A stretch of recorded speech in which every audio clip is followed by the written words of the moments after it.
अस्सलामुअलैकुम wise drama serial कभी मैं कभी तुम की अगली किस्त में आप लोग देखेंगे कि शर्जीना मुस्तफ़ा को इसकी ज़िम्मेदारियों का एहसास दिला ही देती है। शायद अब मुस्तफ़ा भी अपनी ज़िंदगी में कुछ करने का सोच ही ले। मुस्तफ़ा जिसने शर्जीना की सारी बातें सुन ली थी जब वो अपने वालिद से बात कर रही थी कि वो इसीलिए गेम कंपटीशन में जाकर 50,000 जीत कर ले आया और लाकर शर्जीना को दे दिए, लेकिन शर्जीना इसे साथ ले जाकर घर का सामान और मुस्तफ़ा के वालिद की दवाइयाँ लेकर आती है। लेकिन इसके वालिदैन को यकीन नहीं आता कि मुस्तफ़ा ने पैसे कमाए हैं, इसलिए मुस्तफ़ा का बहुत दिल दुखता है कि इसके घर वाले इसकी बिल्कुल भी कदर नहीं करते। इन्हें लगता है कि मैं किसी काम का नहीं हूँ।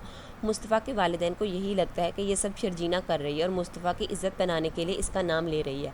मुस्तफ़ा जो इसी वजह से परेशान होगा कि शायद वो कुछ करना चाह रहा हो, क्योंकि इसे अब एहसास होने लग गया है कि शर्जीना उसकी ज़िम्मेदारी है, इसलिए वो कुछ ना कुछ तो करेगा। तो मुस्तफ़ा लैपटॉप पर काम ही कर रहा होगा कि शर्जीना इसके पास आती है और इसे पूछेगी कि क्या कर रहे हो। शर्जीना मुस्तफ़ा को बार बार यही समझाने की कोशिश करती है कि तुम अपनी लाइफ को सीरियस लो, कुछ तुम्हारी जिम्मेदारियां हैं, इन्हें तुम्हें ही पूरा करना होगा। शर्जीना जो घर की परेशानियों और मुस्तफ़ा के इस नॉन सीरियस बिहेवियर से काफ़ी परेशान होगी कि कभी अपनी लाइफ में कुछ करेगा। तो वो रात के टाइम कोने में बैठी होगी, तो मुस्तफ़ा जो घर वापस आता है तो इसे शर्जीना नहीं मिलती, तो उसे ढूंढता है। तो इसे कमरे के कोने में बैठा हुआ देख लेता है, शायद वो रो रही हो, तो भागा उसके पास आएगा कि क्या बात है, ऐसे क्यों बैठी हो, कोई परेशानी है क्या। शर्जीना इस बार अपने अंदर कोई बात नहीं रखती, सब बोल देती है कि मैं जानती हूँ कि ये शादी तुम्हारी मर्ज़ी से नहीं हुई, तुम तो शादी करना भी नहीं चाहते थे, लेकिन अब तुमने फ़ैसला कर लिया और शादी भी कर ली, इसलिए अब निभाओ। इसे मुस्तफ़ा शर्जीना की तरफ देखता है, क्योंकि इसने कभी भी शर्जीना को इतने गुस्से में नहीं देखा था। मुस्तफ़ा की वालदा, जिन्होंने मुस्तफ़ा के वालिद साहब से यही कहा था कि घर में राशन शर्जीना डलवा रही है और कहती है कि सब कुछ मुस्तफ़ा ला रहा है, तो वो नाश्ते की टेबल पर मुस्तफ़ा को बातें सुनाएंगे कि बीवी सारा दिन मेहनत करके ऑफिस में कमा कर लाती है और ये नखट्टू शौहर बैठ कर खाता है और बिल्कुल भी शर्म नहीं आती इसे।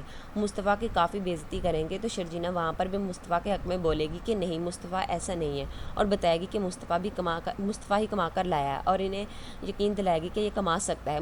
मुस्तफ़ा को शर्जीना की ये बातें काफ़ी अच्छी लगती हैं कि ये इसके हक़ में बात कर रही है। मुस्तफ़ा वहाँ से गुस्से से चला जाएगा कि इसके घर वाले इसकी बिल्कुल भी कदर नहीं करते। मुस्तफ़ा की वालदा अपने शौहर से यही कह रही होंगी कि ऐसा नहीं हो सकता, क्योंकि कभी भी इसने टिक कर काम नहीं किया। मुस्तफ़ा सारा दिन दोस्तों के साथ टाइम ज़ाया करता है या फिर कंप्यूटर पर गेम्स खेलता रहता है, लेकिन मुस्तफ़ा के वालिद को शर्जीना की बात पर कुछ कुछ यकीन आएगा कि हो सकता है कि शर्जीना ने मुस्तफ़ा को एहसास दिला दिया हो।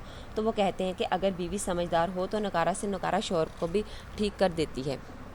मुस्तफ़ा और शर्जीना बाहर कहीं घूमने जाएंगे, तो शर्जीना इसे समझाएगी कि इसे कामयाब होता हुआ देखना चाहती है, वो लाइफ में बहुत कुछ कर सकता है। तो वो शर्जीना से कहता है कि मुझसे कभी किसी ने ऐसा कुछ एक्सपेक्ट नहीं किया कि मैं कुछ करूं या कुछ कर सकता हूं, लेकिन मुझे अच्छा लग रहा है कि मेरी ज़िंदगी में भी ऐसी लड़की है जो मुझे कुछ करता हुआ देखना चाहती है। अब दोनों एक दूसरे से मोहब्बत भी करने लगेंगे। अब शायद मुस्तफ़ा भी अपनी ज़िंदगी को सीरियस लेने का सोचे कि मुझे कुछ करना चाहिए, लेकिन शायद अभी वो इतना सीरियस नहीं होगा अपनी ज़िंदगी में। तो ये देखकर मुस्तफ़ा के घर के हालात देखकर शर्जीना के वालिद को भी गुस्सा आएगा। वो भी यही कहते हैं कि मुझे बहुत अफसोस है कि ज़िंदगी में सबसे बड़ी गलती जो मैंने अपनी हीरे जैसी बेटी इस शख्स से ब्याह दी। तो व्यूअर्स, आपको क्या लगता है, क्या मुस्तफ़ा भी शर्जीना से मोहब्बत करने लगेगा, और किस किस को इनका कपल पसंद है? अपनी राय का इज़हार कमेंट सेक्शन में ज़रूर कीजिए। मिलते हैं अगली वीडियो में, तब तक के लिए अल्लाह हाफिज़।